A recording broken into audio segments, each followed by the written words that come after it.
মুণ্ডক উপনিষদে বিরাট পুরুষের স্বরূপ প্রসঙ্গে বলা হয়েছে, অগ্নি যার মস্তক, চন্দ্র ও সূর্য দুই চক্ষু, দিক সমূহ কর্ণদ্বয়, বেদ চতুষ্টয় বাগীন্দ্রিয়, বায়ু প্রাণস্বরূপ এবং সমস্ত জগৎ যার অন্তঃকরণ, পৃথিবী যার দুটি পথ থেকে সৃষ্ট, তিনি সর্বভূতের অন্তরাত্মা।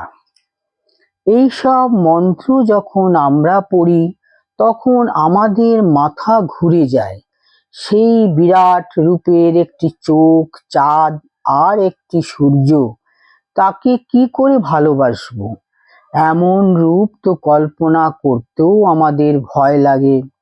সে জন্যই তো শ্রীকৃষ্ণ, ভগবান বুদ্ধ, যীশুখ্রিস্ট, শ্রী চৈতন্য, শ্রীরামকৃষ্ণ এবং অন্যান্য অবতার ও ধর্মগুরুর প্রয়োজন।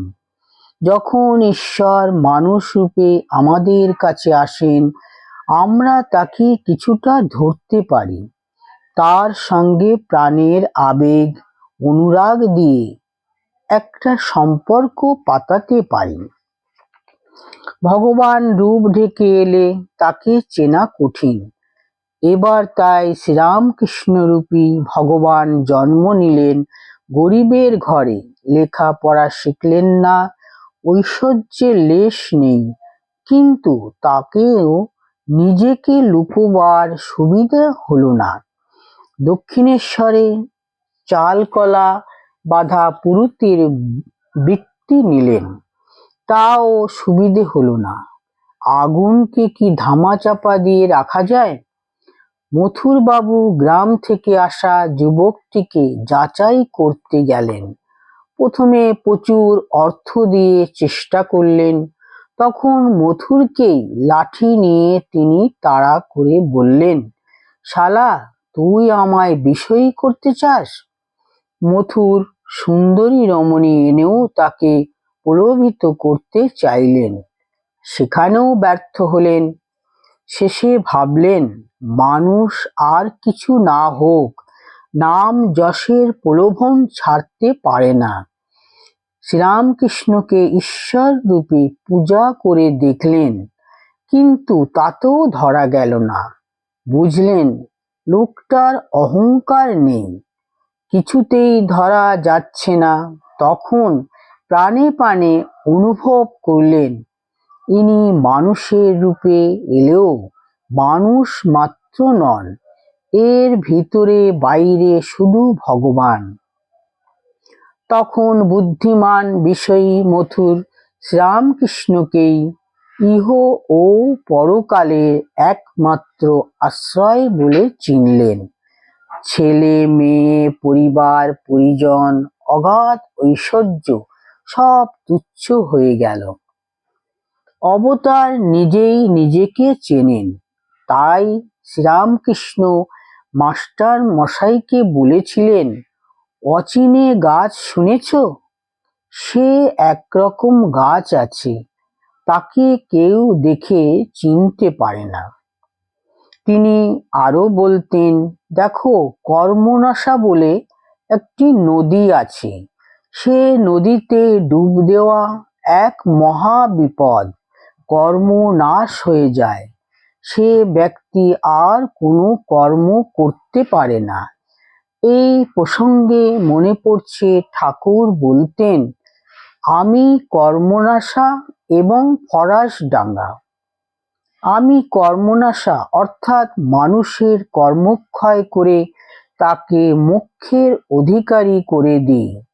আরও বলতেন, আমি ফরাশডাঙ্গা অর্থাৎ ইংরেজ রাজ্যের কোনো প্রজা অপরাধ করে যদি পালিয়ে ফরাসিদের স্থানে আশ্রয় নেয়, তাহলে ইংরেজ যেমন কিছু করতে পারে না, সেইরূপ আমাকে আশ্রয় করলে সম্পূর্ণ নিরাপদ। ঠাকুরকে ধরা বড় মুশকিল। এদিকে বলছেন, আমি দিনের দিন, হীনের হীন, আমি তোমাদের পায়ের রেণুর রেণু, আবার সেই শ্রীরামকৃষ্ণই কিছুক্ষণ পরে বলছেন, তুই কি চাস? যেন ঈশ্বর কল্পতরু হয়ে বলতে চাইছেন, তুই যা চাস তা আমি দিতে পারি।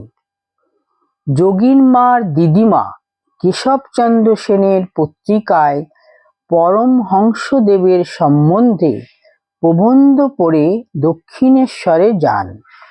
শ্রীরামকৃষ্ণের বেশভূষায় জাঁকজমক ছিল না, গেরুয়াও পরতেন না, মালা তিলকের কোনো চিহ্নই ছিল না।